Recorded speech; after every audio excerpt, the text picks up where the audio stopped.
Welcome back to the Solid Verbal Boys and Girls. My name is Ty Hildebrandt. That fine gentleman over there, the one, the only, still the incomparable Dan Rubenstein. Sir, it is week one. How are you? I'm good. I don't even want to waste time on anything. I just want to start talking about Ohio State, Notre Dame. I just want to start talking about Oregon, Georgia. I just want to start talking like any of these games. Like, I don't want to do housekeeping. I don't want to like go back and forth. This is possibly because I'm very caffeinated and just went for a long run. I am. Object to the text. Me too. I don't want to talk about anything but this weekend's football. Thursday, Friday, Saturday, Sunday, Monday. It's all happening. I'm channeling my inner Howard Dean. And the shorter that you can make any of the administrative tasks that we have at the top of the show, the better. Because I am ready. Like, I am Wile E. Coyote, ready to run through the painted-on tunnel on the wall. And I know it's painted, and I don't care. I'm ready. I am ready, too. I was in the shower before this. I decided, let's class it up a little bit, Dan. It's true. Let's dust off the sports coat. Let's dust off the tie, the collared shirt. I am wearing formal wear.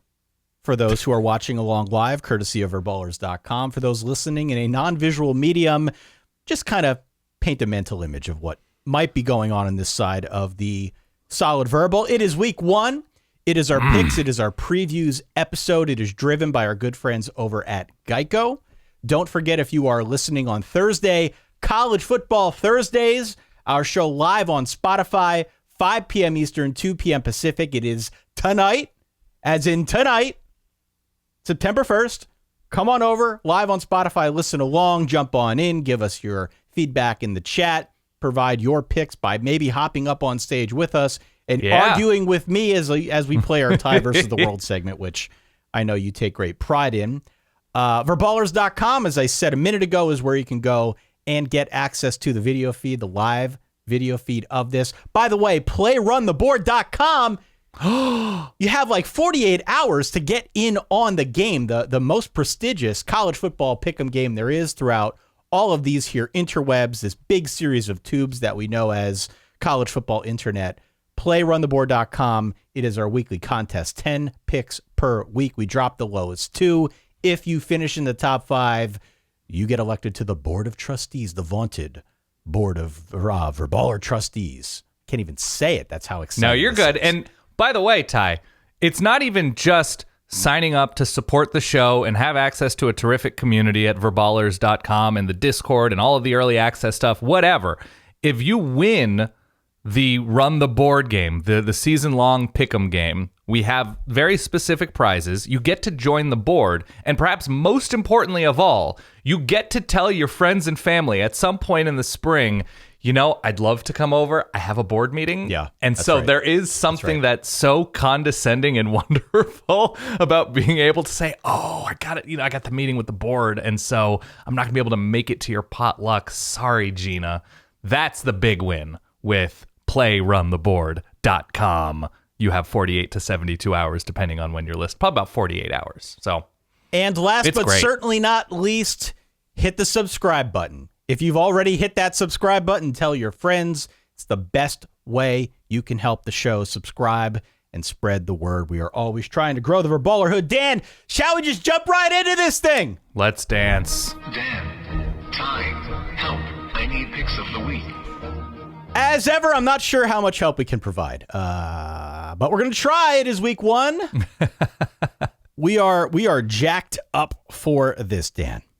Yes, of course we are. And something we like to do as we go into the week, we decide, because of what I think game day was, but lots of people do this, but they decide to nickname Saturdays. So when you look at the totality of week one, which spans multiple days, we like to use alliteration to come up with very silly nicknames. So something with an S for Saturday. And I know you have one. I have one. It doesn't matter whose is better. It doesn't matter what we stick with unless one of ours is so good that we just defer to the other.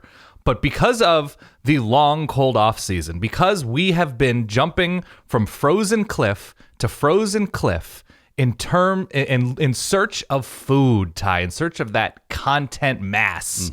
And then finally, we get to unhinge our jaw to get into a meaty week one, Ty, out of the snow, into the sun. I have it as a snow leopard Saturday. Is that an actual snow leopard?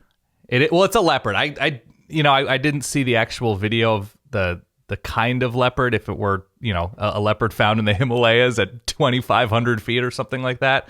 But that's the mood I'm in. I am hungry for red content meat. I just think you got to stop what you're doing. I think you got to drop whatever is on your calendar, if at all possible, if you have your say in the matter, and you got to get ready for your team to roll. It's stop, drop, and roll Saturday for me. Not bad. Cancel all your plans. The weekend is on fire, and you must stop, dropping. Depends who your team is, but look, that leads us into a very important segment here on the show. Yeah. If you're new to the Verballerhood, the window of opportunity, as signified by that sound, sort of like our public service announcement to those of you who have to go out on Saturday or really throughout the course of the weekend and do normal people things. Not everybody can be a college football mutant like Dan, like many of us here in the Verballerhood.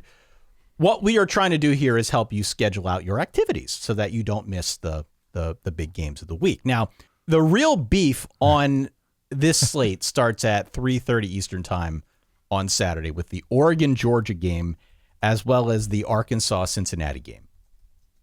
I think your window is the early part of the day. If you absolutely have to, you can go out, you can do your thing all the way up until like 5 p.m. Eastern time. Catch the second halves of those big afternooners and hunker down for the nightcap. That's what I would suggest. But listen, I'm looking right in camera one as I say this for those watching the video. Friends, you've known for a good long time what week one had in store. Yes. You knew this day was approaching. If you have not taken appropriate countermeasures to free up your schedule, the window of opportunity may not be enough for you. It may not be what you need as a person to get through this. I'm not mad. Right. I'm a little disappointed. We still love you. We're going to make it through week one. We're going to help you along throughout the course of this college football season in 2022. But if you need the window of opportunity, if you need to know what it is in week one, that's sort of a problem. I agree. That's all. Now, if you're the nice couple we met at the live show and they have no choice but to go to a wedding in South Bend, that's just life dealing you lemons. You can't really help that. That's true. In some cases. So let's gather around. Let's keep our heads about us. Let's make it through this and let's plod forward into week one. But if you got to go out, if you got to go see Cats again, which I would suggest, early in the day on Saturday. Yeah, I guess that would mean that you would miss App State, North Carolina appears to be the headliner in that window, yes? Correct. On Saturday. A very interesting matchup for a number of reasons. Extremely. We'll get to it. I think Michigan, Colorado State is in that window as well. And so I guess you could miss Jim Harbaugh's polyamorous version. Big Love, maybe with a B1G? No, we'll workshop. We'll get there with Jim Harbaugh and the triangle between he and J.J. McCarthy and Cade McNamara. Yeah, there's still a ton of intrigue there. Obviously, there's a couple teams that are on clear upset alert. South Dakota State, Iowa is in that window. Iowa early. It's been a minute since they lost a game like this, but never count out, a weird FCS semi-power. So I would just, I've talked about this before, that opening 12 p.m. Eastern, 11 a.m. Central, whatever, 9 a.m. Pacific, that opening kickoff on that first full Saturday is one of the most genuine, pure moments of the year, football or not. So I implore you to not take a window of opportunity if you can help it this Saturday. Why don't we dive right in then, Dan, on Snow Leopard, on Stop, Drop, and Roll Saturday, and let's talk about your Oregon Ducks. 3:30 Eastern, ABC. Oregon is traveling cross-country for a neutral site game, wink, wink, nudge, nudge. They play it at the Mercedes-Benz Stadium in Atlanta, the new dome. And they're squaring off against the defending national champion, Georgia Bulldogs. Georgia is predictably a healthy 17-point favorite. They call this one the Chick-fil-A kickoff game, Dan. Yeah.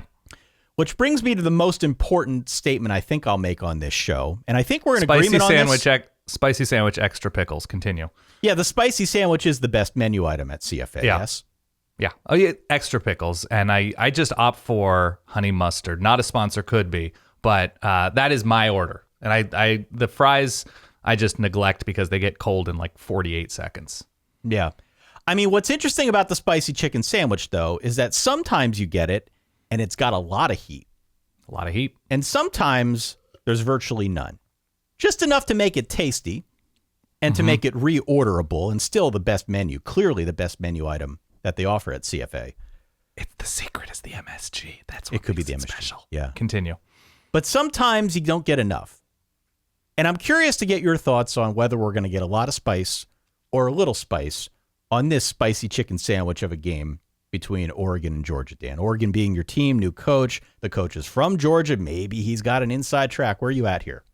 I think there's going to be pockets of spice. I think first bite might be spicy, but then it gets a little bit more mild. Maybe there's random unforeseen spice. So where I'm at with this is essentially the pressure is all on Georgia. Pressure! And I really do think all Oregon needs to do in this game to acquit themselves is just be competitive. They can lose this game by 10, 14 points or whatever, but if they look like there is a vision, if there's an identity, it's a win. Now, you don't play, this is not a moral victory sport, and I understand that, but Georgia is much further along in their process as a national power than Oregon is in Dan Lanning's first game. The story for Oregon is Bo Nix behind a good offensive line with good offensive skill talent. The roster of offensive skill players for Oregon is deeper than it's been in quite some time, and the front seven for the defense should be very good. Georgia good? No, sir. No, sir, it is not. Georgia good. I like that. Yeah. So there is interesting talent. Like Brandon Dorlus is very, very good and should be a higher round NFL draft pick. And they're pretty deep on the defensive line. They've got two, we haven't really seen Justin Flo play any meaningful snaps, but he was a 5-star and he's playing next to Noah Sewell. There are pieces in the secondary, but no, they don't have the depth of an elite national team. Not yet. I hope that they get there. And it's just Bo Nix. Do we get 60-40, 70-30, 80-20? What ratio of Bo Nix, who has played Georgia, who has played top-flight SEC defenses before, and mostly not succeeded on any sort of impressive level, what is the version of him we get, the presumed starter at quarterback? And if it's Ty Thompson, it's Ty Thompson, and then that's a whole different thing. From Georgia's side, it's replacing the guys that they replaced with a lot of guys with a lot of experience on defense. It's Stetson Bennett. Is there a hangover situation? Is there what they look like against Clemson last year in game 1, which was, Ty, correct me, 0 offensive touchdowns. That's correct. From the Georgia Bulldogs in week 1 against what was a very, very good defense from Clemson, much better than what Oregon is putting on the field, but 0 with JT Daniels, not Stetson Bennett. I get that. So what version of, who do you trust essentially more in this spot? Kirby Smart, Dan Lanning. Obviously, it's Kirby and the Georgia staff. But to me, I think because of the amount of talent Oregon has, I think Oregon covers this game. What's it, 17.5-ish? 17, somewhere in that? 17.5. Yeah, it depends where and when you look. Yes. I think there is an element of Oregon rising to the occasion in the way that they really came to play when they played against Bo Nix and Auburn, if you remember way back in 2018, 19, somewhere in there. Right. That defense really, laid the wood, and they played very, very well. They held their own. That year's Auburn team is different from this year's Georgia team and what we know about Georgia's talent level. I have it at 28-17 Georgia. And wow, that's close. Never really truly in the balance, never really truly could Oregon pull this off kind of thing. But the defense does just enough to get Georgia off the field on offense as they work in, a couple of new full-time pass catch. Adonai Mitchell is stepping into a new role with Jermaine Burton. Like Brock Bowers, the matchup to me is what is the Oregon combination of safeties and linebackers look like trying to hang with Brock Bowers? That to me is fascinating. If they can do an okay job of limiting him, it becomes more interesting. But Brock Bowers may just be the best tight end in the country and much easier said on a Wednesday than done on a Saturday. So that's the fascinating matchup to me.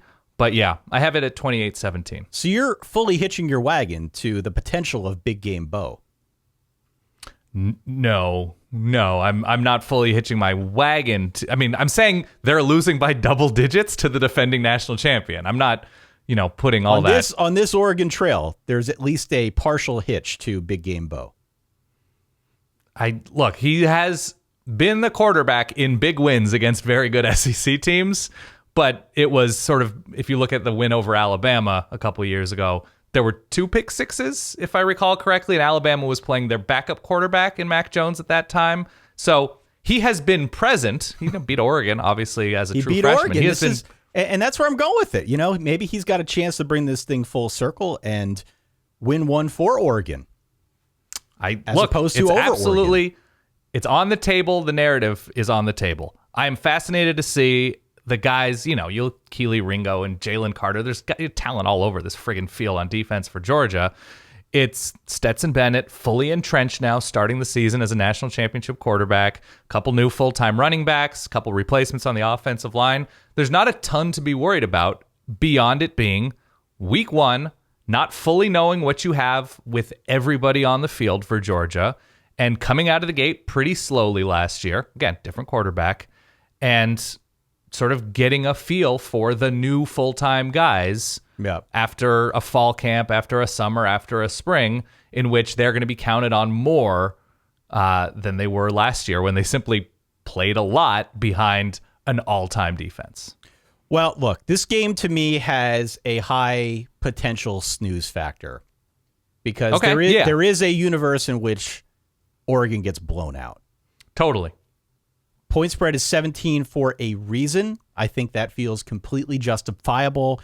In terms of that point spread, from my standpoint, as I tried to evaluate this game, big time danger zone. Because you alluded to it, we have no idea what to expect out of Oregon here. We have a pretty good sense for where Georgia's going to be and what that offense is going to look like. But is the best of Bo Nix good enough to cover against Georgia? We don't even know what the offense is going to look like, frankly. True. Dan Lanning, Kenny Dillingham, starting this thing off, first game of the year against Georgia is really a tough card. I really want to take the points here. I want to be with you. And as I looked at the data, I was surprised to see that 64% of the bets and 78% of the money is also on the Oregon Ducks. So a lot of folks are very like-minded. Right. I have trouble subscribing to that train of thinking. I want to believe in Bo Nix more than I could muster up the courage to do so. So, kind of in the spirit of my Nebraska lock last week, or at least the lessons learned from the Nebraska lock, I'm just going to go ahead and board the Underthink Express here. I'm going to go with the better quarterback. I'm going to go with the better defense. I'm going to take Georgia to win basically a home game and cover a very large point spread. Is there a part of you now, Georgia down? I mean, look, it was Jermaine Burton, I think, was their leading wide receiver behind Brock Bowers. He's off to Alabama. Is there a part of you that says, if we are kind of right about both of these teams, that Georgia's the no-brainer in week 5 to cover this spread, but in week 1, where nobody will be healthier, generally speaking, and deeper than they are in week 1. So Oregon's ability to rely on a bunch of different guys, because the big advantage with these elite squads is they can weather injuries, that their 2s and 3s are better than everybody else's 2s and 3s. Is there something to week 1 is just odd, and that a team looking fully formed, like the fully formed version of this year's Georgia team, should be a couple touchdowns better than most teams they'll play? Well, look, I used to think that when Alabama had some of those big week 1 games. And they would always win and mostly cover those games as well. They've been covering less, though. I remember a multitude of Alabama games in week 1 where I said the exact same thing. Hey, look, week 1's weird. That was like Virginia Tech or weird. Duke or something. They played USC. They drilled USC the year they played USC. Yeah. Granted, USC, different story. But I'm not going to fall into that trap. I am going Georgia to win and cover something along the lines of, let's say, 35 to 14. Okay. We disagree. Okay, Ty. Right out of the chute, baby. Look, defense does travel. That's all I'm saying. I'm still worried about the Oregon offense, for sure, with Bo Nix or whoever at quarterback. Still worried, But defense does travel. Also in that 3:30 window on ESPN, it is Cincinnati on the road at Arkansas. The Hogs favored by 6.5. And Dan, this one's flying under the radar. I posted a poll on our YouTube channel, and I listed out the 4 biggest games, of national significance. And I said, which is the game that you were most looking forward to watching? And this one came in dead last. Which is confounding to me. I think of the games that we're discussing today. I understand why it falls that low in the totem pole, but there is some stuff going on here that we need to discuss. First off, this line has crept in the direction of Cincinnati, despite a good chunk of the bets, 73% of the bets and 61% of the money being on Arkansas. In the betting world, this is something that is called reverse line movement. And it's a very real thing that bettors look for. It's something that people exclusively bet when they're betting on college football and they don't know what to bet. They look for that instance where there's a lot of money, a lot of action going on one side, but yet the line moves in a different direction. Right. Okay. It does imply that somebody knows something. And you know where I stand on the Vegas knows something game. I'm always a little weirded out by that. Since he lost Des Ridder, Jerome Ford, 2 ridiculous corners. Jay Sanders, yeah. And a lot from last year's team that made the playoff. And so it stands to reason, look, it's a group of 5 team, I guess soon to be a Power 5 team when they join the Big 12. But for the moment, that's a lot to lose and a lot to replenish if you're on that group of 5 level, if you're Luke Fickell. And so the implication that they could rise to the level and beat an SEC team, a good SEC team like Arkansas, is kind of hard to believe. But Arkansas also has some losses. On the show we did yesterday, we talked about Traylon Burks.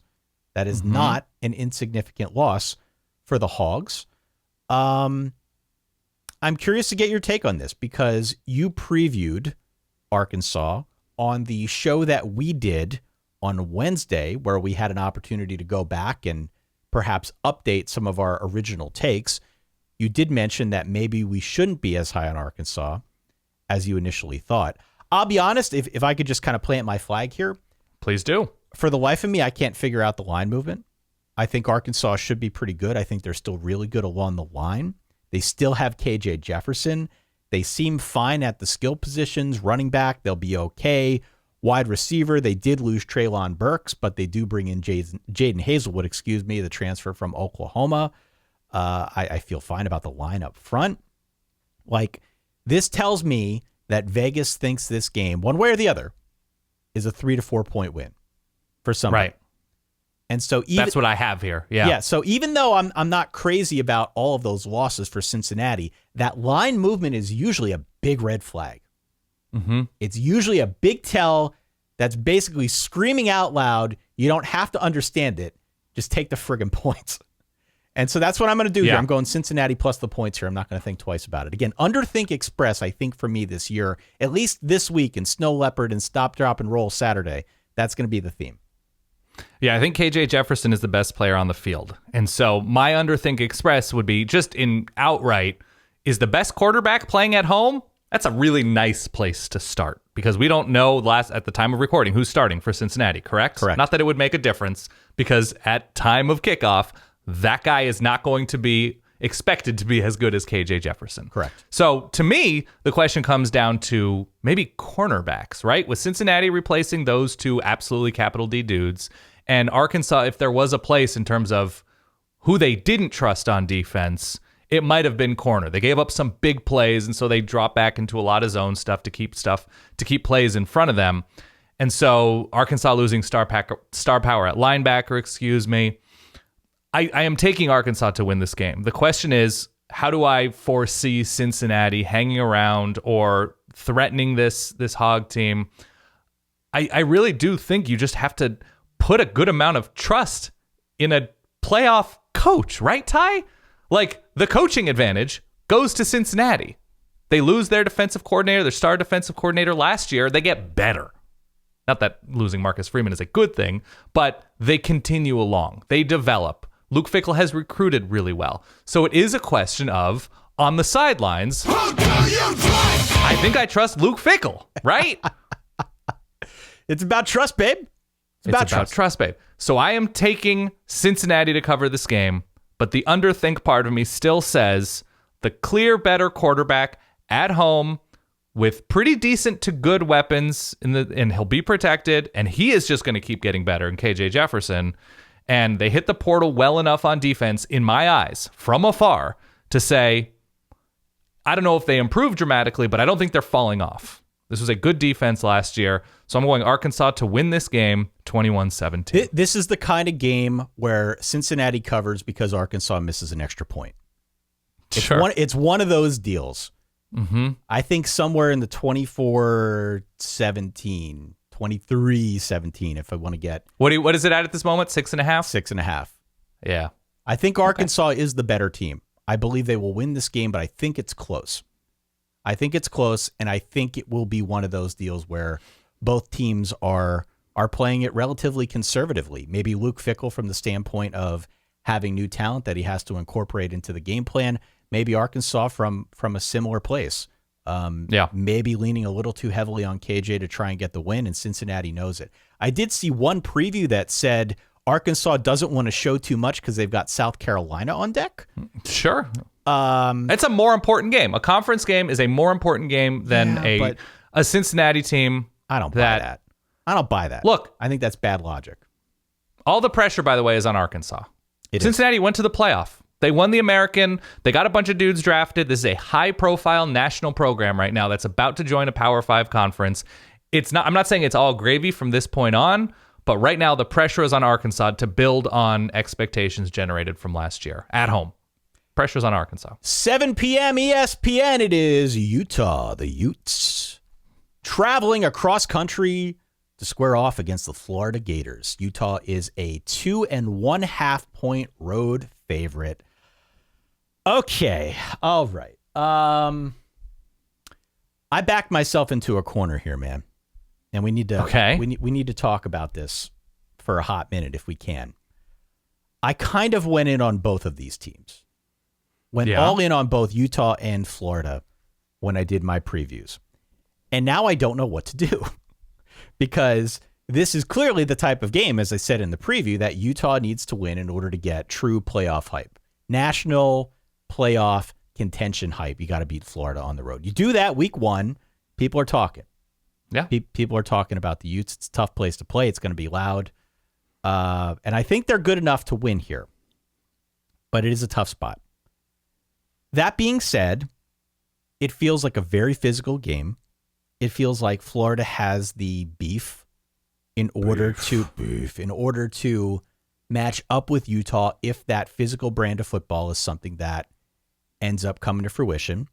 I love Anthony Richardson more than I could ever put into words. Oh my God, this is already starting? It's starting. Yeah, it's starting. Right pre-week one? Yeah. All right. It's starting pre-week one.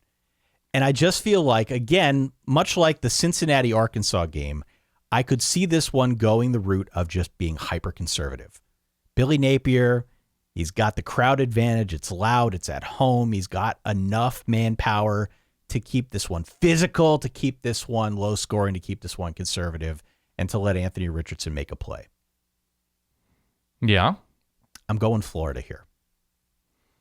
So my question is, obviously, Florida. I have to go Florida here.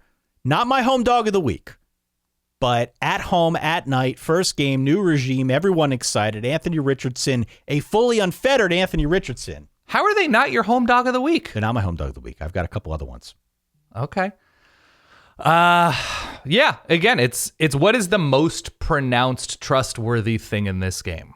So Anthony Richardson has never been a full-time starting quarterback. He has never won a quarterback job. He has played and looked sensational at times. We have a first-time Power 5 head coach in Billy Napier. And so the most dramatic and most pronounced elements in this game are, to me, Anthony Richardson's upside and probably the swamp crowd.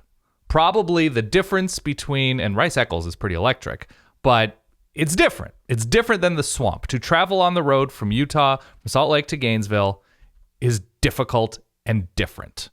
And then you measure that up against probably one of the 10 best quarterbacks in the country in Cam Rising, probably one of the 10 best coaches in Kyle Whittingham, and a team that's already winning. a team that already has winning momentum if you were to believe in that from year to year. When you look at both sides of the ball and Tavion Thomas running the ball and Clark Phillips out wide on defense as one of the best corners in the country, and which should again be a couple of good lines.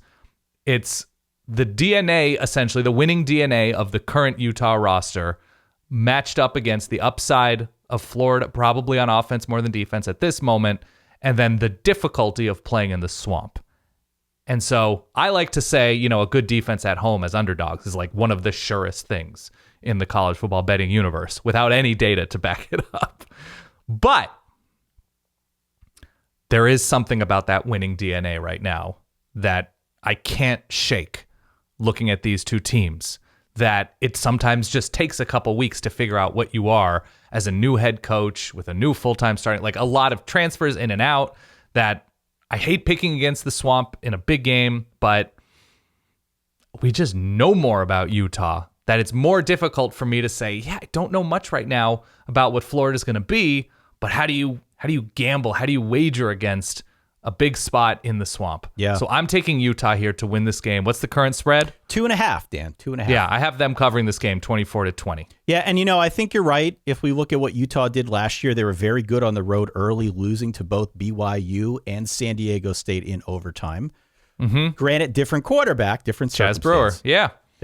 Different circumstance. But that winning DNA, definitely on the road early for Utah, I'm not with you, man. I'm not with you. I'm totally good. I hate this pick, to be clear. Yeah. I hate it. And but by the way, have to be... By the way, I'm not also saying that I think Utah loses. I just think it's going to be a close game. And Florida, with still a lot of talent on the roster, which is the point I want to underscore, just because they changed coaches does not mean there's not talent. It just means they weren't organized and they weren't motivated under the previous regime. And I think Billy Napier is going to get them there in a hurry. They will be up for this game. They know what is at stake in this game. And they have to get off to a hot start. That's the other thing, right? Say what you want about Utah, I guess. But Florida's got Utah and Kentucky back-to-back weeks to open its season. They got to get off to a hot start here. Otherwise, this thing is going to go down the drain in a hurry. Part of what you're saying, though, and again, I hate my pick, but I can only be my authentic, silly self. Part of what you're saying, though, when you're taking Florida is what? Belief in something you don't fully know yet, and the idea that if Utah is what I think we all perceive them to be as a very good team, you have to be nearly fully formed to beat them. You have to be kind of close to what you will be at your best to beat Utah. Obviously, Oregon very much was not in that place at the end of last year, as Mario Cristobal was perhaps looking across the country. Very few teams, like Ohio State, was its full self, maybe not at receiver with the guys that took the Rose Bowl off, but they were a fully weaponized version of Ohio State, and they barely beat this Utah team. It's a different squad last year, right? There's no Devin Lloyd. I understand year to year there's some differences, but again, it comes back to me, is the marrow of Utah further along than the marrow of Florida? I say yes. All righty. We disagree once more, Dan. We disagree once more. My hunch is that we will not disagree on Notre Dame at Ohio State. 7:30 ABC. Ohio State also favored by 17. It's a big number. I saw our friend Pete Sampson tweeted out that Jarrett Patterson, Notre Dame's perhaps best offensive lineman, questionable for this game. Ooh, not great. Not great. I think he will practice. I hope he will play. We are recording this on a Wednesday, so just keep your attention tuned into any developments on that front. Could be a big deal if he is out. But this line has progressively gotten higher. It's progressively gotten higher. I believe I said 3 months ago it would end up somewhere in this vicinity. Yeah. And that it still wouldn't be high enough, no matter how much you believe in Notre Dame, how much you believe in Marcus Freeman and the youth movement and what Tyler Buckner gives them on the ground as a true dual threat quarterback. They are not winning this game, Dan. They are not winning this game. Ohio State has too many ways to win. All right? This is not one of Ty's reverse jinx things that I used to do pre-2021. It's not that. I assure you it is not that. I am telling you, do not bet on Notre Dame here. If you don't want to bet this game, if you don't believe Ohio State's going to win, then don't bet the game. But for the life of you, do not actually put money behind this game because Ohio State is going to win. They're going to win. You know where I stand. I've got the Buckeyes winning the national championship. I don't think this game will be particularly close.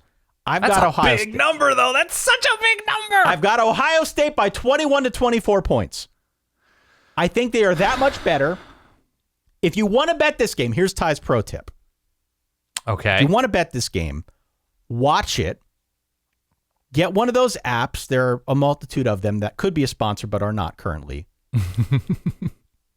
Wait until something happens. Problem gambling? Continue. Wait until something happens. Wait until Ohio State scores right away with Jackson Smith and Jigba right down the seam. Wait until maybe Notre Dame pulls off a long run early. Wait until the first team scores and then bet the other way.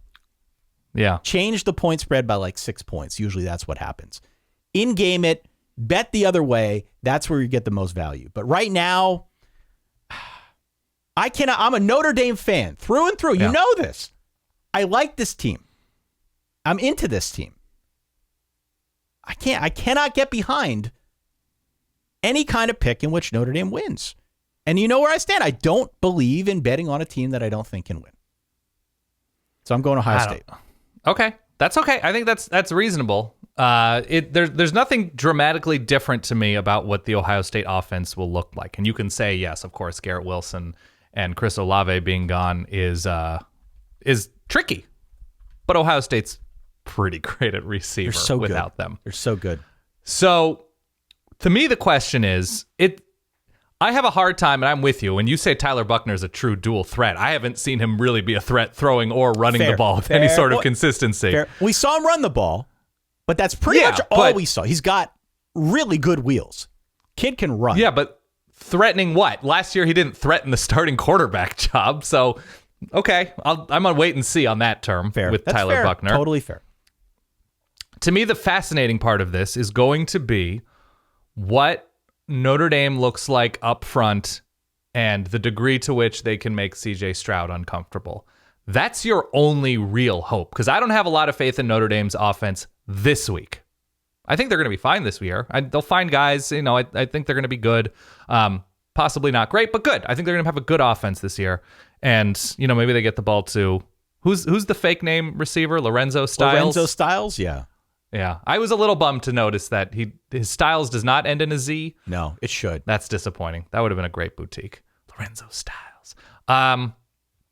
The edge rusher du jour for Notre Dame to make CJ Stroud uncomfortable, Isaiah Foskey? Yes. Potential first-round pick, Isaiah Foskey. Yes. So he is the dude that we saw it. And look, it's just a component of Notre Dame being competitive in this game.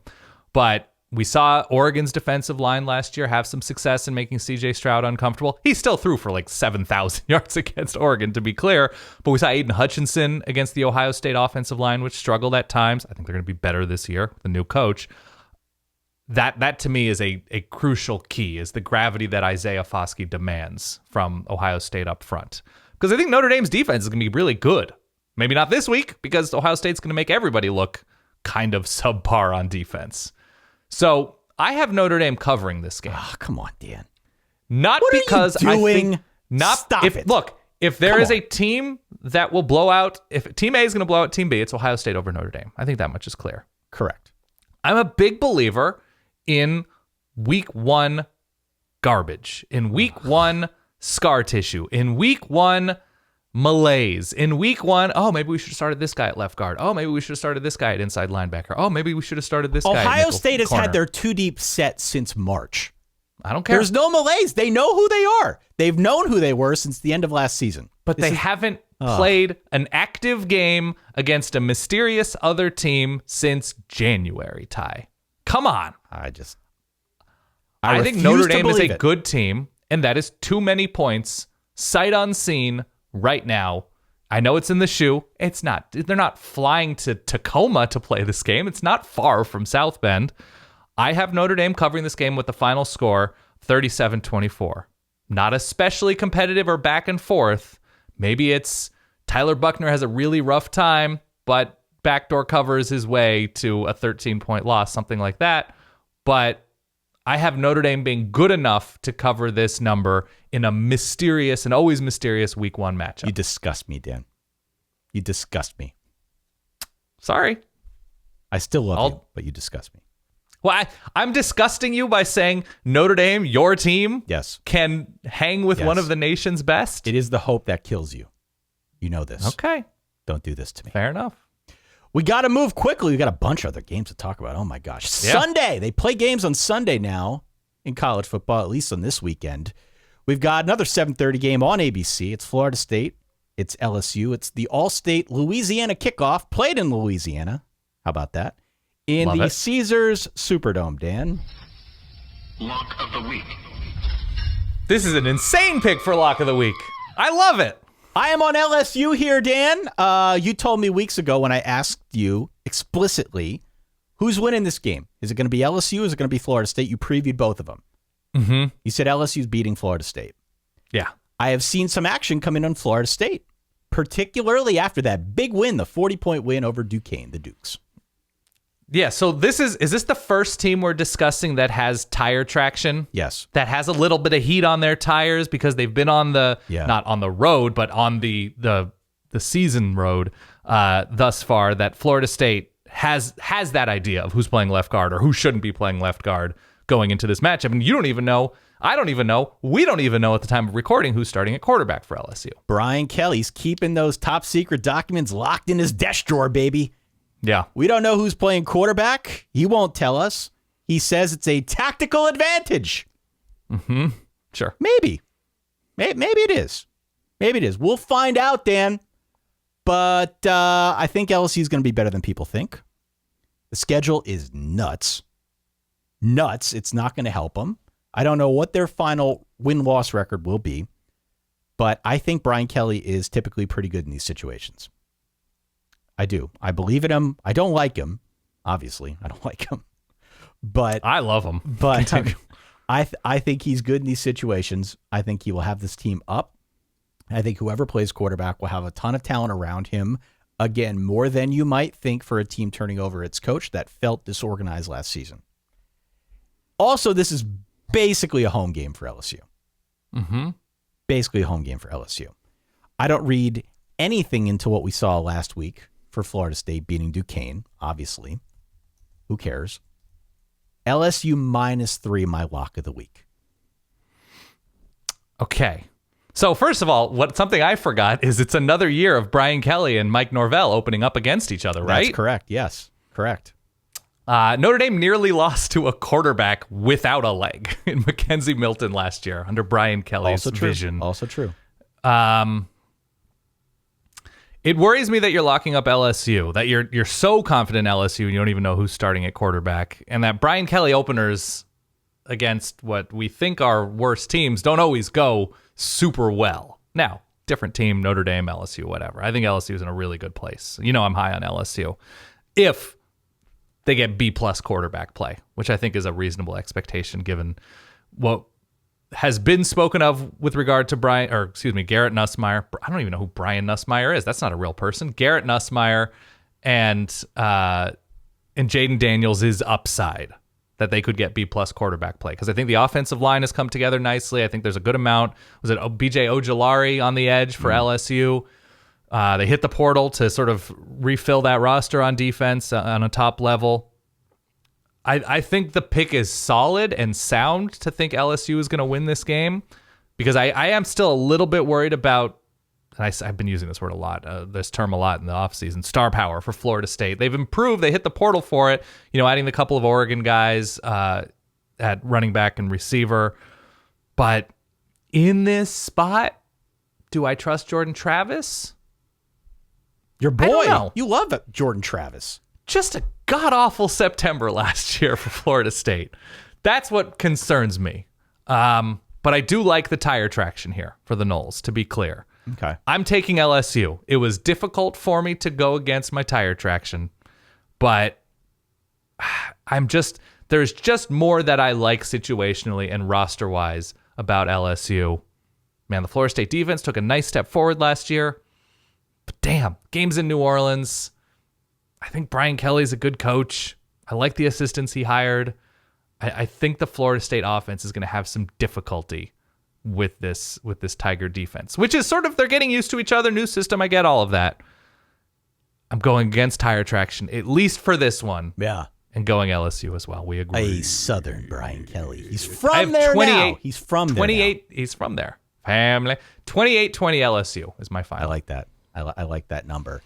Monday, Labor Day.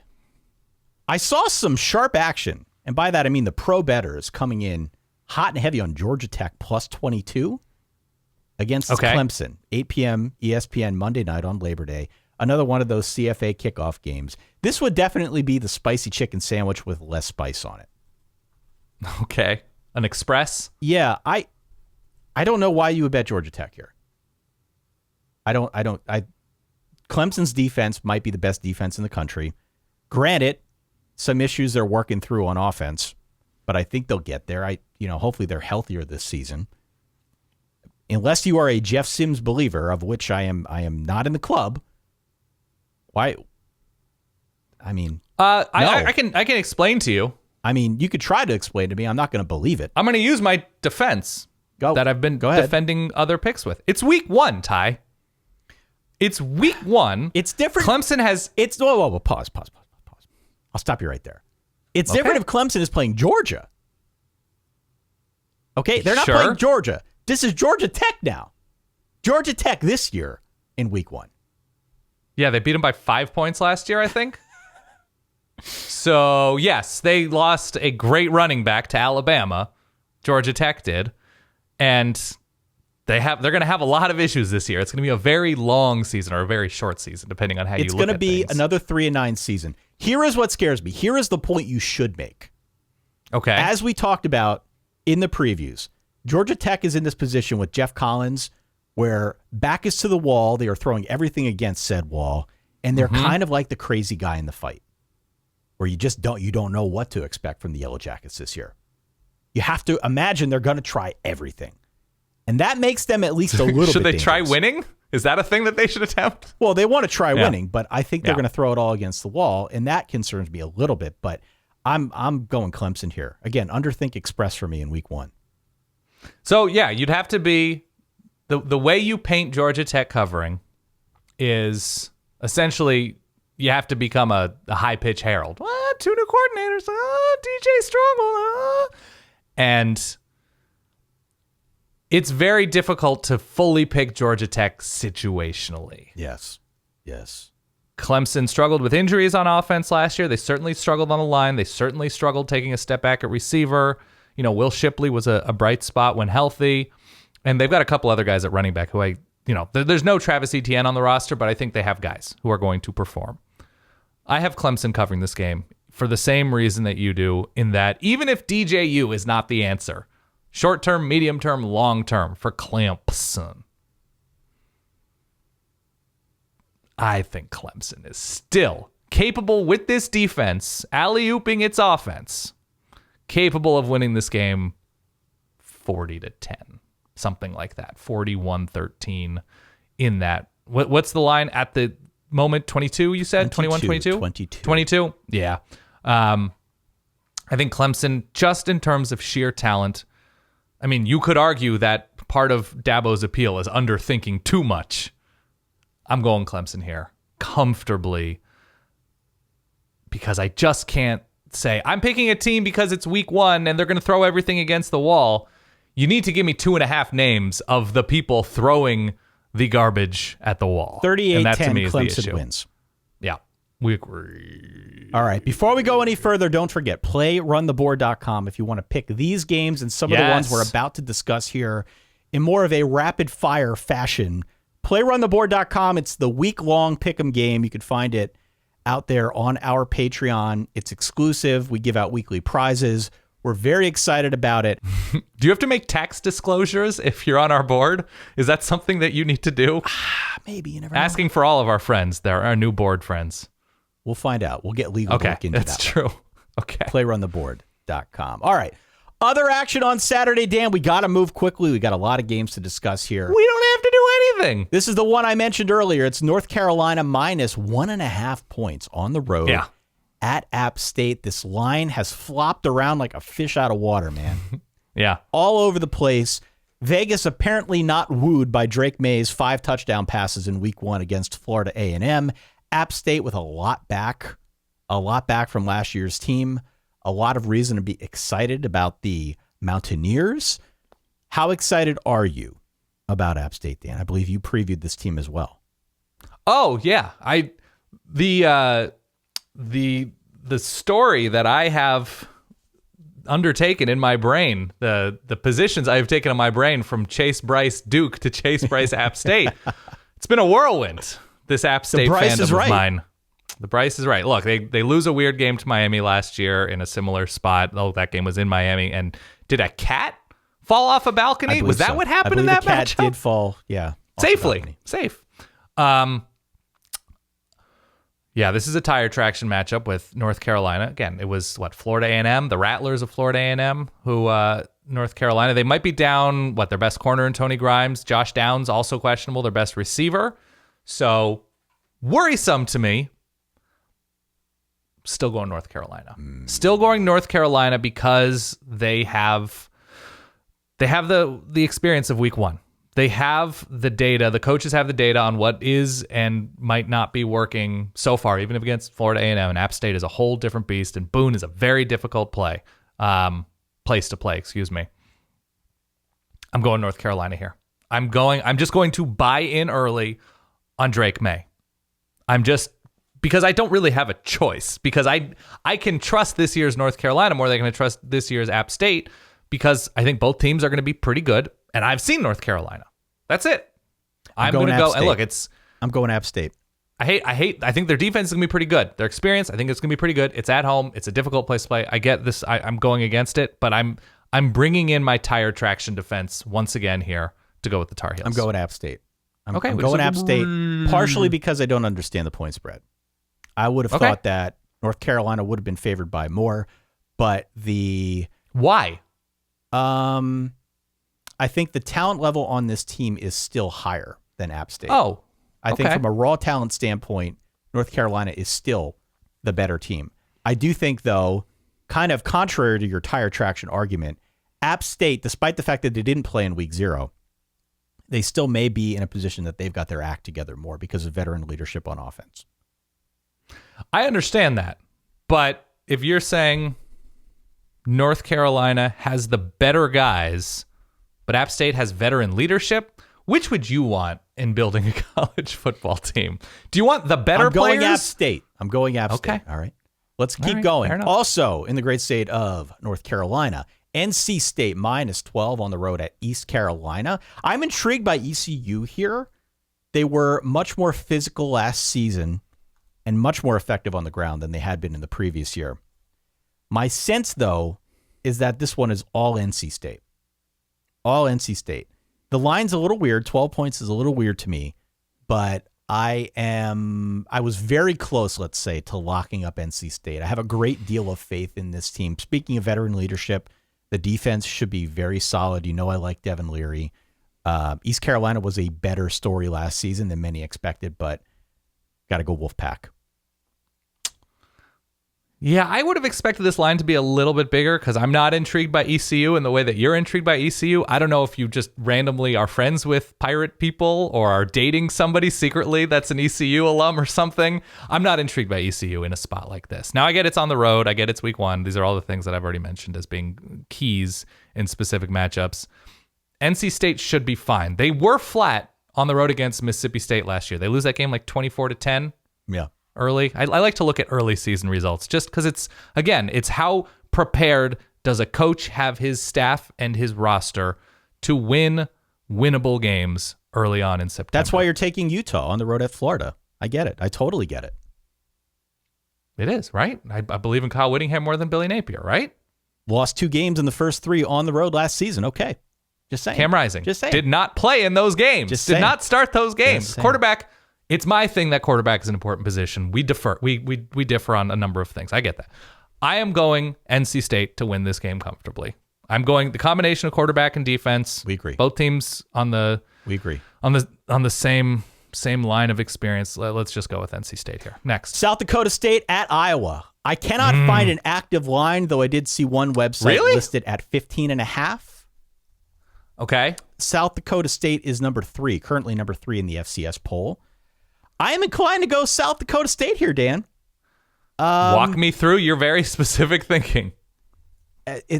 Week 1 weirdness. I'm seeing 15.5 as well. Over under of 44.5. It's the kind of game that I could see Iowa winning 23-10. I think South Dakota State's a good team. I know they are a good team. I think they'll be loaded for bear here.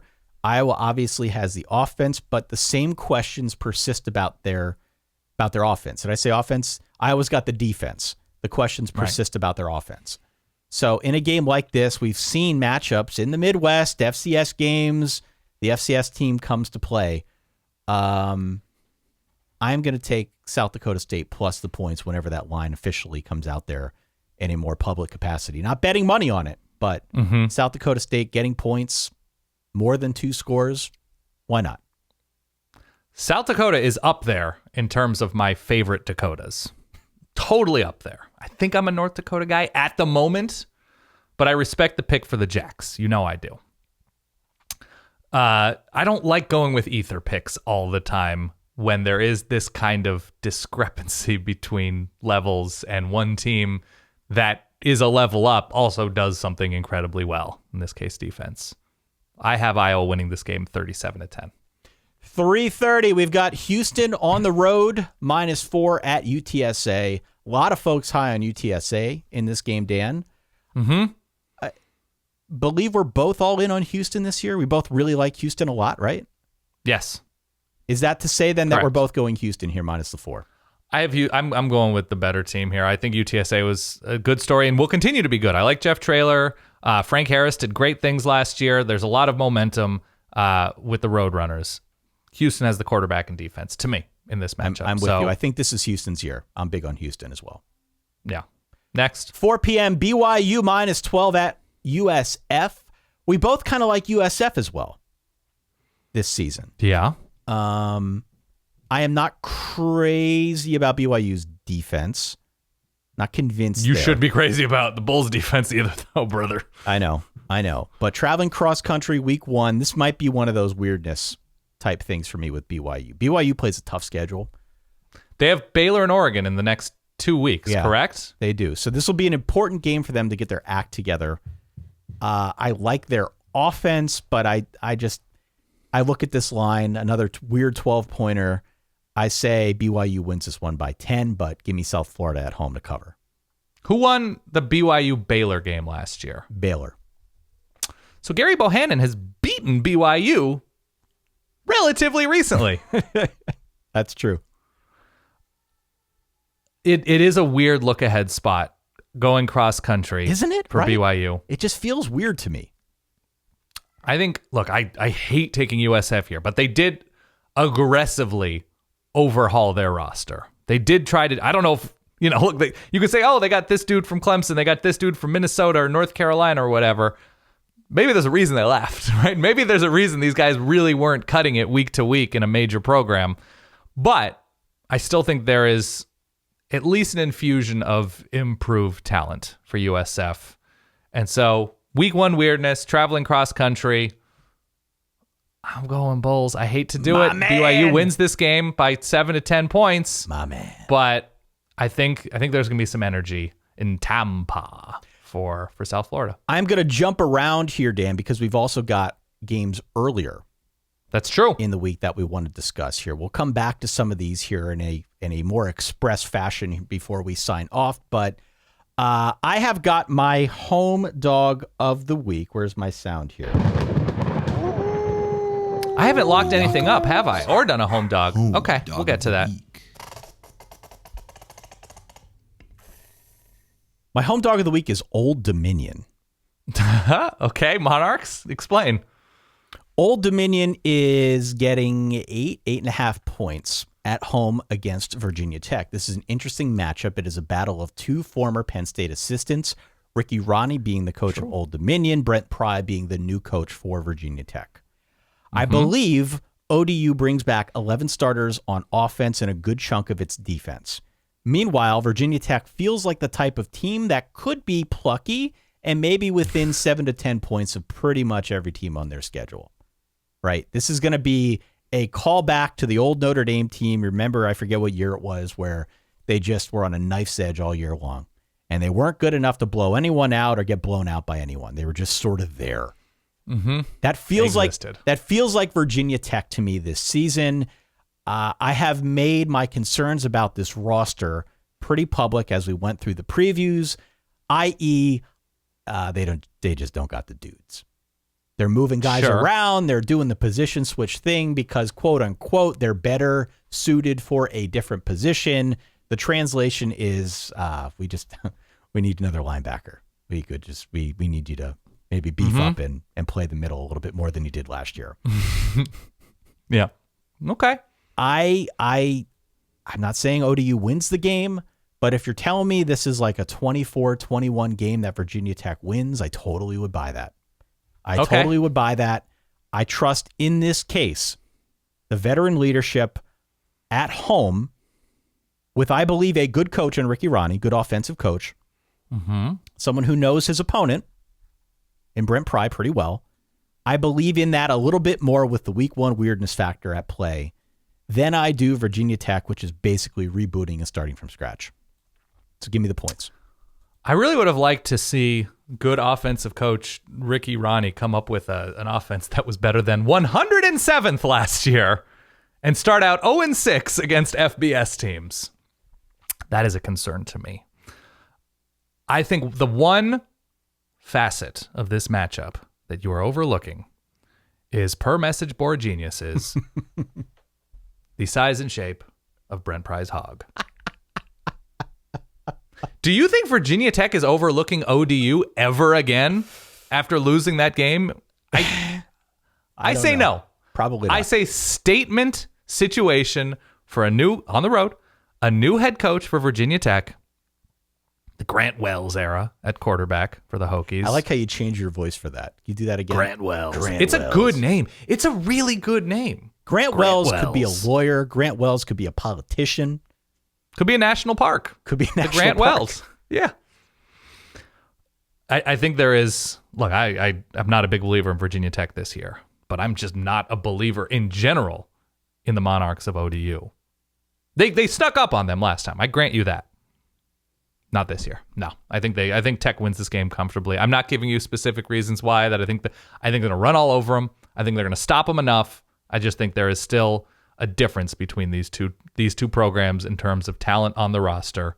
And ODU kind of snuck into a bowl last year by beating up on a bunch of guppies in the back half of the season. Virginia Tech might not be good. They are no guppy. No guppy. Let's go over to 8 p.m. on Friday night.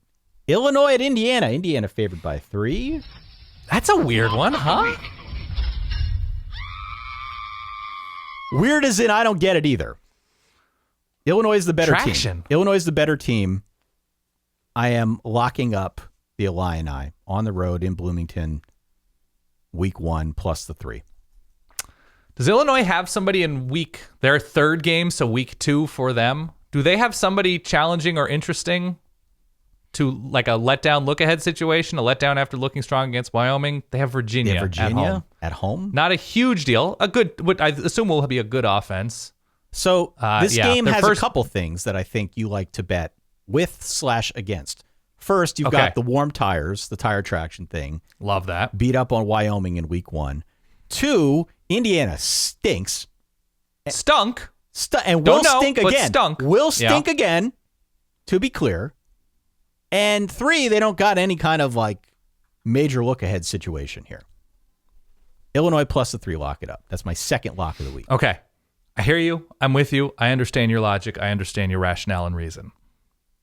Could Indiana be in that same even year Tom Allen, even year Hoosier that, and I'm not a big believer in Connor Bazelak, but that last year's roster just wasn't it. Last year's season, last year's locker room just wasn't it. Tom Allen's a good coach. He is a good coach. To me, Tom Allen's a good coach. Love everyone. But simply on the merits of what we now know about Illinois and the tire traction and especially the skid marks, I guess I can take back that term, but I'm going to choose not to. The tire marks, I suppose, that Chase Brown left on the Wyoming defense. Chase Brown might be the best player in this game. If not, maybe his brother, Sidney, an all Big Ten caliber corner, might be. I don't know, Isaiah Williams at wide. I'm going tire traction here with Yeah. Illinois. But the idea of even year Tom Allen and Hoosiers, that there's just an elixir in the 0s, 2s, 4s, 6s, and 8s. Right. That concerns me. The Tom Allen Fibonacci sequence of sorts. Yes, I'll explain to you what a Fibonacci sequence is when we finish this show, but yes. Don't you have to add up the numbers, right? That's right. Yeah. So I probably 4 and know 6 more is about 10. it than Yeah. you. That's okay. But you just said 2, 4, 6, and 8 was Fibonacci, and it's not. I'm saying it's Tom Allen's Fibonacci, Dan. Oh, I see. Yeah. Try to keep it's up. Bloomington math. Okay. So you're going Illinois right. as well. I'm going Illinois as well, Thank you. just because there's more for me to latch onto as a snow leopard. And last but not least, let's travel back in time to Thursday, Dan. Boo-doo-doo, boo-doo-doo, boo-doo-doo. Some interesting ones here, huh? 7 p.m. ESPN, the Backyard Brawl On a Thursday. on a Thursday. You know how it is. It's a rivalry game. The records are already out the window. Let's throw out the previews. Who gives a damn about what we said? Yeah. Let's let bygones be bygones. It's a big old rivalry game. I think Pitt wins, but I think it's close. You know why I think it's close? I'll tell you why it's close. Pitt has beaten West Virginia by double digits 2 times in 31 freaking years. Only Okay. twice. Got to go back to 1991 to find the second instance of this. Of Pitt beating West Virginia by more than single digits. And before Gotta that, throw those after records that, I out. guess, the only other time in the last 31 years was in the year 2000. In the year 2000. Every other time. You really went high there. I like that. Full commitment, Ty. Every other time that Pitt has beaten West Virginia since or after the year 2000, it's been by single digits. It's a close game. It's a backyard brawl. It's a hated rivalry. It is an awesome freaking game to kick things off with on Thursday night of week 1. I am thrilled that we are doing College Football Thursday, our live on Spotify show, 5 p.m. Eastern, 2 p.m. Pacific. Solidverbal.com/Spotify. Yeah. I'm thrilled that we are doing that show right before this game because I will be jacked up. I will be ready for this game. Mm-hmm. Very excited for this football game. I believe in Pitt. I think they're the better team. Not in a million years would I pick them to cover a 7.5 point spread. I don't care if they're at home. This is definitely a who do you trust game, isn't it? Oh, yeah. With the number of new pieces, the number of pieces gone. Both teams starting new quarterbacks. Both teams with new offensive coordinators. Both teams counting on hopefully better play or better top-level play from receivers that are there because Jordan Addison left. And you have the USC transfers and JT Daniels, who might not be that guy. For a quarterback playing in your third Jack spot, I don't Daniels, know. my guy. Yeah. And Keaton Slovis coming over. Graham Harrell coaching. So you have the offensive coordinator, USC connection, coaching West Virginia's offense, if memory serves. I am worried about feeling good things on the road in week 1 with the West Virginia offensive line. With a quarterback who gets hurt a lot in JT Daniels, I think there's a lot to like about West Virginia. I'm still going to take the points. It's very difficult for me to see a way in which West Virginia wins this game in Pittsburgh. And agree. it is a trust thing. You know what I worry about too? I worry about, and this is an ether thing, this is just a guess thing. I worry that Pitt had the best offense by a country mile that they've had in a long time. And in the Pat Narduzzi era, and they had a couple of years where they had like 3 crazy good running backs. I get all that. But to develop the NFL quarterback that they did in Kenny Pickett, to develop a Blitnikoff winner in Jordan Addison, to have their coordinator move on to Nebraska and get his salary doubled, it worries me that Pat Narduzzi was complaining about the manner in which they had this historic offense last year, and that this year he's just like, I'm going to do what I want now. Yeah. We're going to get back to the way I was doing things when we were the 73rd ranked offense. That's what worries me about Pitt in the medium term, I suppose. But I think you're right. I think there is something about taking the home team in a rivalry game in which you don't fully know who to trust, but I think I still trust Pat Narduzzi more than I trust Neil Brown in getting a team ready to win. By the way, West Virginia isn't Western Michigan, so that's nice. Very much a good thing.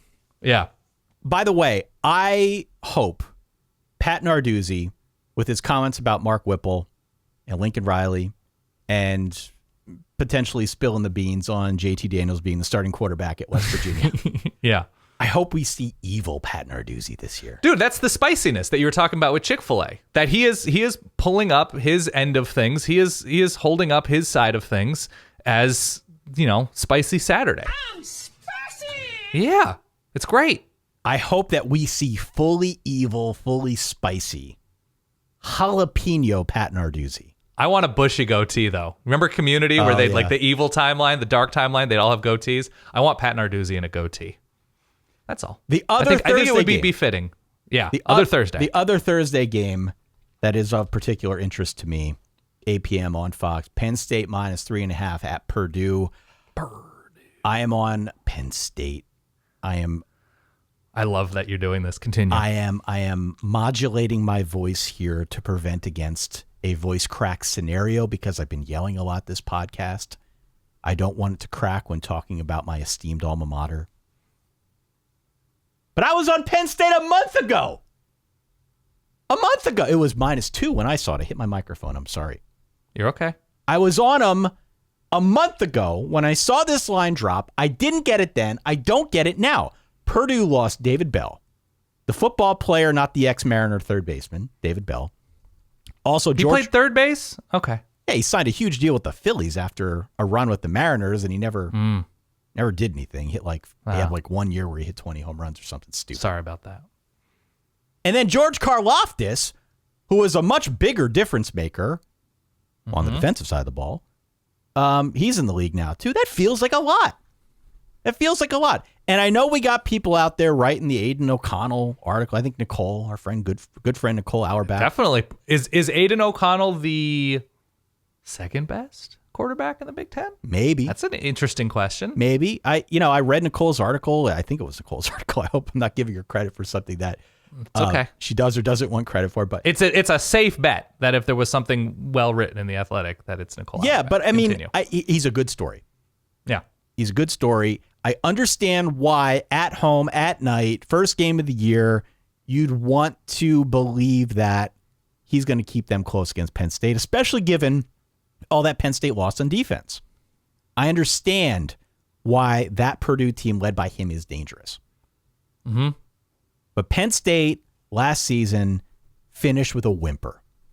Sean Clifford got hurt in the Iowa game. They were never the same. Now they've got enough back on offense, I think, to be really dangerous. I think this game has been circled on their bulletin board material all offseason long. I believe they're going to come out guns a-blazing. They've got three running backs that they're very excited about. The line, I think, should be better than it was a year ago. The defense, you just trust in the Penn State defense. Manny Diaz runs a similar enough system to what Brent Pry, he and his huge hog ran a year ago. That I feel good about this team. So stupid. So Yeah. I fully believe in Penn State. I will not lock up a third game, but I feel very confident about Penn State minus the 3.5 here against Purdue. All right, Purdue lock of the week. Oh, no. Really? Yeah. On a Thursday. Going Spoilermaker Thursday. Wow. All right, here's my counterpoint. How'd Penn State look on the road last year? How'd they look on the road to start the year? It's Wisconsin, much better defense. I'm not here to talk about the past. I'm here to talk about the future. Here's what Penn State did on the road last year. This is a 1 year sample size, relatively meaningless, but this is where I'm going with this. Offense looked largely listless for the first 2/3 of that game against Wisconsin. Yes, week one offense, tough place to play, tough defense. Better. Last year's Wisconsin defense is better than what Purdue's defense will be on Thursday, will be this year. I hear you. Quarterback gets hurt against Iowa. That's not a reflection on Penn State. That just happens, right?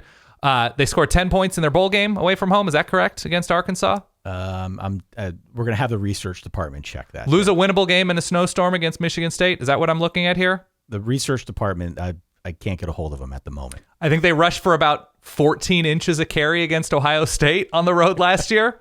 29 carries for 33 yards. I don't have a math degree. I think there was a lot to be left, a lot left on the bone there for the Penn State rushing attack on the road. Sean Clifford had a really nice game, though. He found Jahan Dotson, who not wearing blue and white come Thursday. Yes? Correct. That's factually correct. So we're taking a quarterback you've never believed in, an offensive line that you're trying to talk yourself into but don't fully believe in, an offensive coordinator that you believe in but you're not positive why, a loss of a defensive coordinator, a loss of talent on defense, going to a place that has a giant drum. It's a big bass drum. It's huge. And a good quarterback playing at home on a Thursday against a team who was kind of a nightmare in not a good way on the road last year, away from State College. In week one weirdness. If you're going to talk about Midwestern ether with why the Jacks of South Dakota State are going to hang around with Iowa, why don't we talk about a team who beats talented teams and has a better quarterback? So the better quarterback is playing at home in this game. Yes? Aiden O'Connell is a better quarterback than Sean Clifford. Are you not ready to concede that? God. Fine. I like Penn State. I think Penn State is going to have an interesting, fun year. This is tough, man. This is tough. Give me Purdue, man. I just think that we're talking about a cocktail of reasons to roll for and against in this game. I know I'm talking myself into the Boilermakers here. Yeah. They return a lot on defense. I'm not saying we're sleeping on Purdue. I understand the talent that you've pointed out with Purdue. I don't know. I kept coming back to the Boilers here. So, oh my gosh. Yeah, give me Purdue.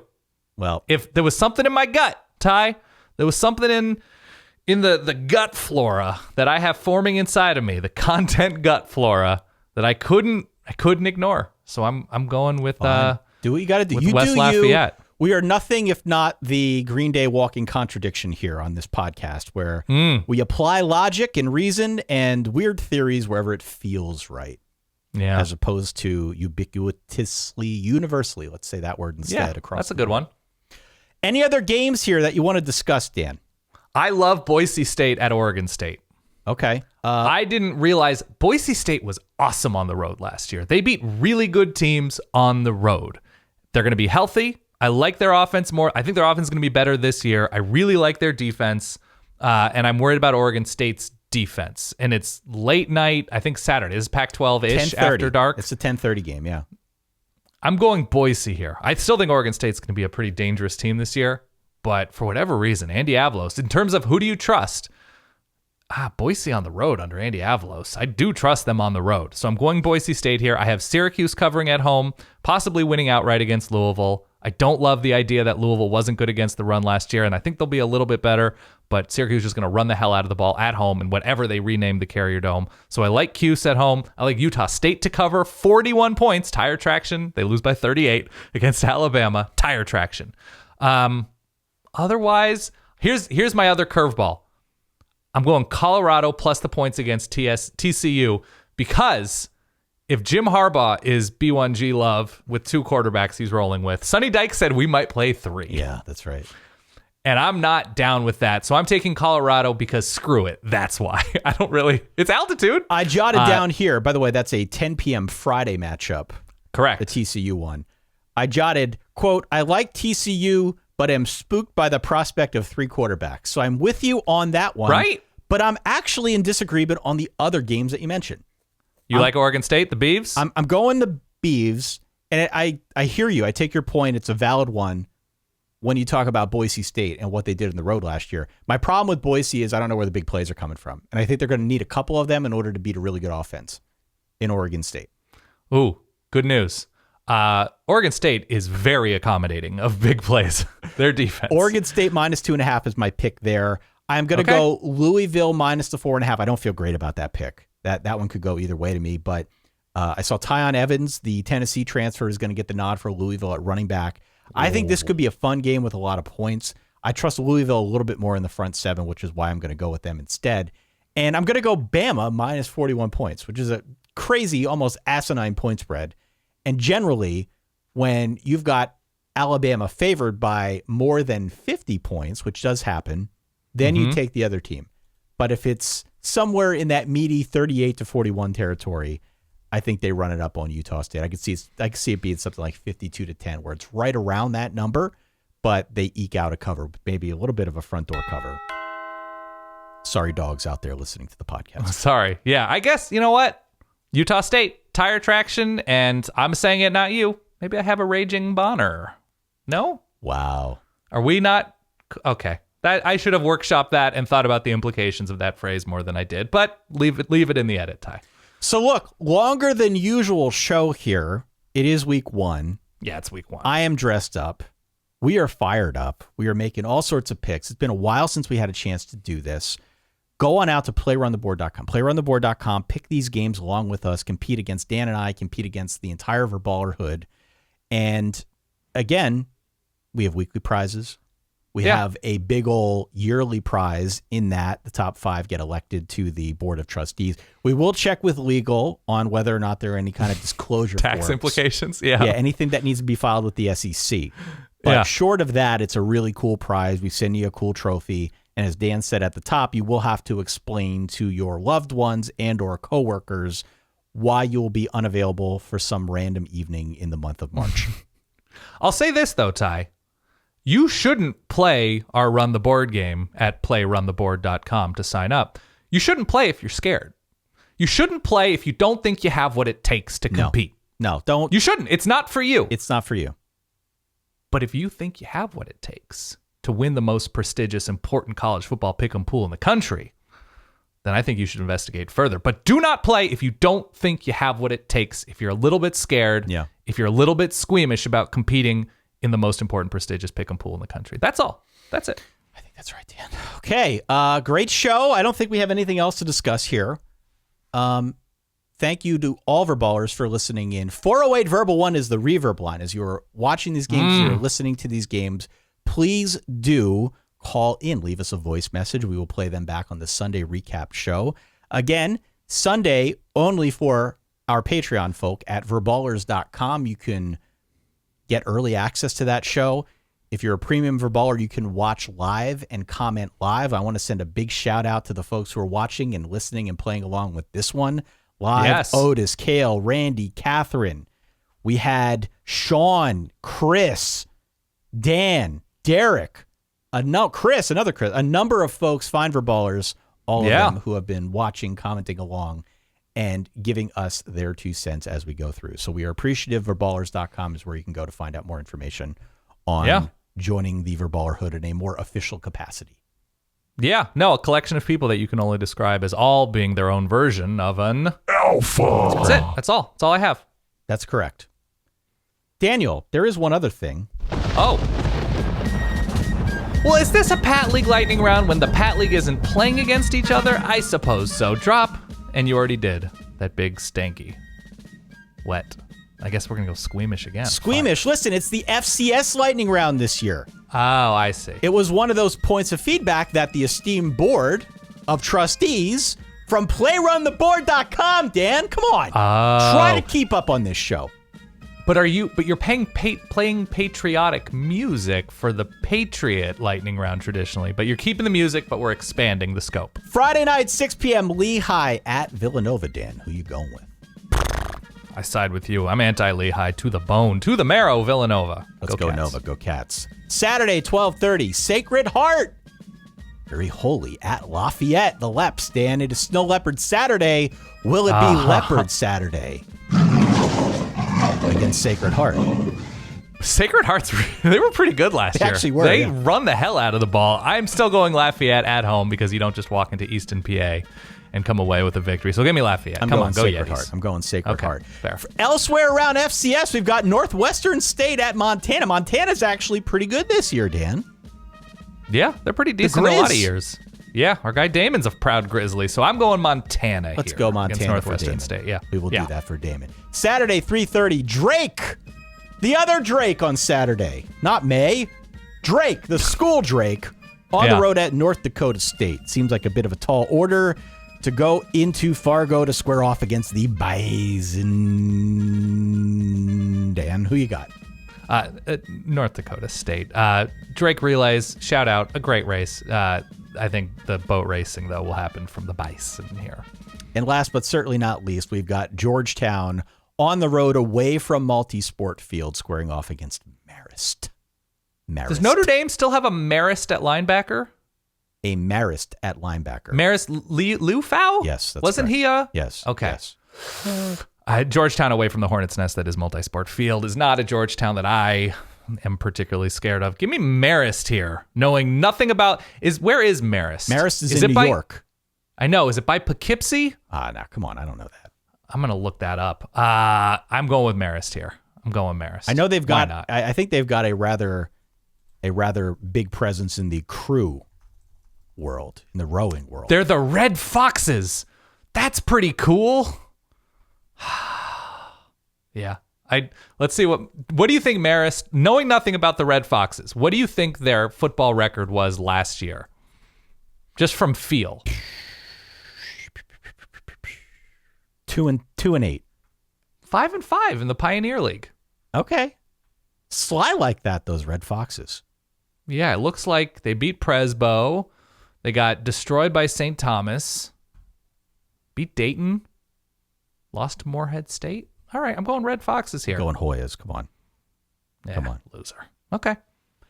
All right, that does it. Thank you to everybody for bearing with us a longer than usual episode, but it's week 1. Happy to be here. We made it through the long, cold months of the off-season. Snow Leopard Saturday, Stop, Drop, and Roll Saturday. Whichever of the two you celebrate, thank you for celebrating it with us. Join in on the action. We'd love to have you on stage for College Football Thursdays. We do it every Thursday live on Spotify, 5 p.m. Eastern, 2 p.m. Pacific.